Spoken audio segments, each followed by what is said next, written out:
Hello everyone, this is Dipanjali and I welcome you all on my YouTube channel Study Time Media। बच्चों आज हम लोग class 9th की chemistry का next chapter which is last one structure of atom start करने वाले हैं। Previously हम लोगों ने 3 चैप्टर कवर कर लिए हैं, आई होप समझ में भी आए होंगे। उन चैप्टर की प्लेलिस्ट सेपरेट सबकी ही बनी हुई है, जो प्लेलिस्ट वाला ऑप्शन है चैनल पर, तो आप अगर उसमें जाएंगे तो चैप्टर वाइज आपको प्लेलिस्ट मिल जाएगी, केमिस्ट्री भी, बायोलॉजी भी और फिज़िक्स भी। तो वहाँ से आप देख लीजिएगा। कोई डाउट हो तो कमेंट बॉक्स में बताइएगा। अगर वीडियो अच्छा लगे तो आप लोग अपने दोस्तों के साथ शेयर कीजिएगा, लाइक शेयर सब्सक्राइब ज़रूर करना। शुरू करते हैं आज अपना नेक्स्ट चैप्टर, और इसे भी बहुत आसानी से हम लोग क्लियर करेंगे बाकी चैप्टर्स की तरह। तो बात करते हैं एटम की स्ट्रक्चर की। अब एटम होता क्या है, यहाँ तक कैसे पहुँचे, तो प्रीवियस चैप्टर में पढ़कर आए हैं। भाई हम लोगों ने मैटर वर्ड पढ़ा होता है केमिस्ट्री में। Matter, anything which occupy space and has mass is called matter. हर वो चीज़ जो स्पेस ऑक्यूपाई करती है, यानी जिसकी इस अर्थ पर जगह है, ठीक है, और जिसमें मास होता है, उसको हम मैटर कहते हैं।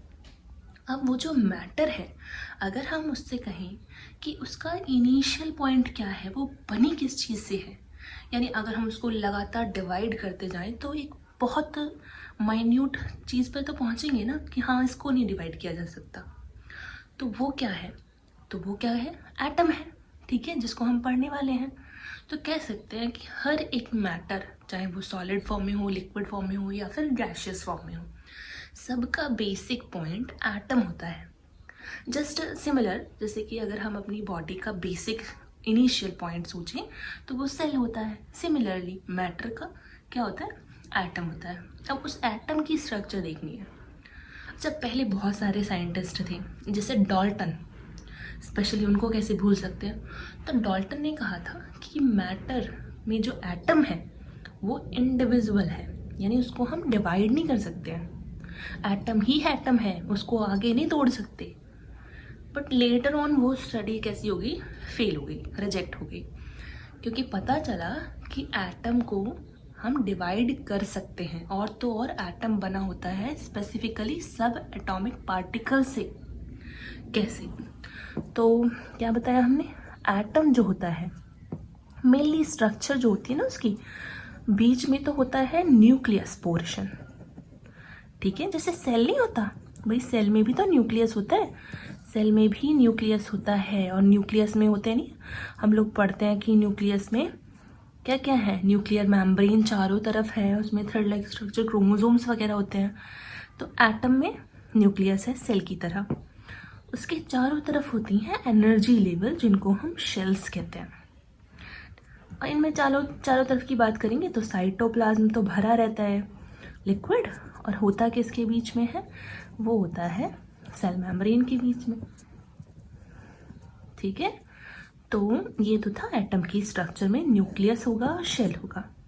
अभी जो न्यूक्लियस होता है, इसमें पाए जाते हैं 2 चीज़ें, एक तो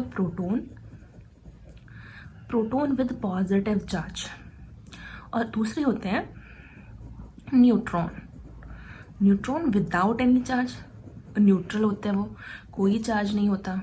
अब देखो प्रोटॉन है, इलेक्ट्रिकली ये जो एटम होता है ना वो न्यूट्रल होता है, ओवरऑल न्यूट्रल। अब यहाँ पॉजिटिव तो देख लिया, तो इसका मतलब कुछ ना कुछ नेगेटिव भी होगा, तभी तो पॉजिटिव नेगेटिव बराबर होने की वजह से न्यूट्रल माना जाता है एटम को। तो वो होते हैं इलेक्ट्रॉन्स, जो कि शेल्स में मिलते हैं विद नेगेटिव चार्ज। तो प्रोटॉन पर पॉजिटिव चार्ज होता है, और जितना प्रोटॉन पर पॉजिटिव चार्ज होता है उतना ही इलेक्ट्रॉन पर नेगेटिव चार्ज होता है, नेगेटिव। तभी तो पॉजिटिव नेगेटिव बराबर होने की वजह से कैंसिल आउट हो जाते हैं, और ओवरऑल हमारा एटम कैसा हो जाता है, न्यूट्रल हो जाता है।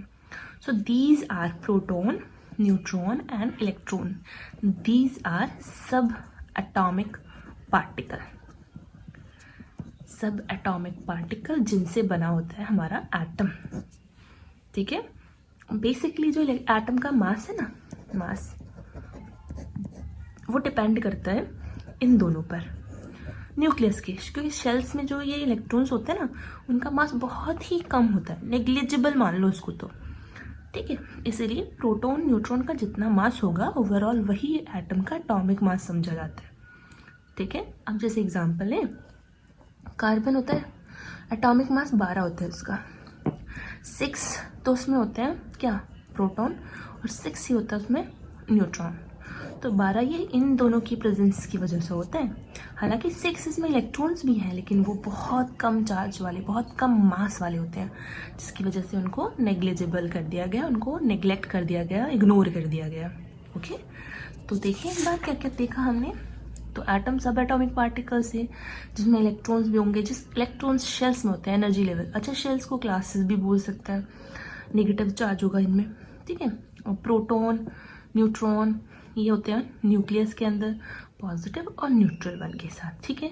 Overall mass dependent on proton and neutron. ठीक है। इलेक्ट्रॉन को हम नहीं मानते, नहीं कंसीडर करते। ठीक है। अब देखो मैंने क्या बताया, हर एक मैटर एटम से मिलकर बना है। स्ट्रक्चर देखोगे ना तो बीच में इस तरह की स्ट्रक्चर होगी, ये क्या है, न्यूक्लियस।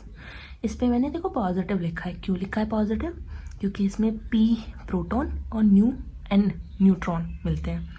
अब प्रोटॉन पर पॉजिटिव चार्ज है, न्यूट्रॉन पर तो चार्ज ही नहीं है। ओवरऑल न्यूक्लियस का चार्ज कैसा हुआ, तो वो पॉजिटिव हुआ। दैट इज वाई ये पॉजिटिव चार्ज फॉर ये प्रोटॉन, और ये न्यूक्लियस का भी चार्ज बता रहा है जो कि पॉजिटिव होता है बिकॉज ऑफ प्रोटॉन। चारों तरफ होती हैं शेल्स, शेल्स में लगातार चक्कर लगाते रहते हैं इलेक्ट्रॉन्स। देखो लगा ना, इलेक्ट्रॉन्स चक्कर लगाते रहते हैं शेल्स में, रैपिडली मूवमेंट करते रहते हैं। ठीक है। अब पता है कभी कभी क्या होता है कि किसी भी वजह से ये, जैसे हम घिसते हैं, मान लो कोई मैटर है, हमने उसे घिसना शुरू कर दिया। अच्छा हाँ, देखो एग्जाम्पल आया याद कि ये कॉम्ब का एग्जाम्पल आपने देखा होगा।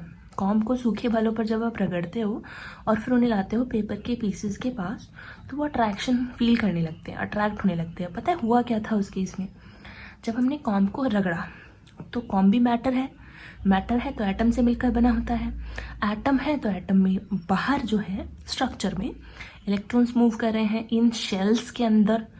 तो होता क्या है, जो बाहर वाली शेल्स है ना, ये थोड़ा अट्रैक्शन कम है न्यूक्लियस से, तो इनका थोड़ा सा मतलब टूटने का, ईजिली टूट सकती हैं, ब्रेकेबल है। जो बाहर जैसे जैसे हम बढ़ाते रहेंगे शेल्स, तो होता क्या है, जैसे हमने रगड़ा तो ये शेल ब्रेक हो गई।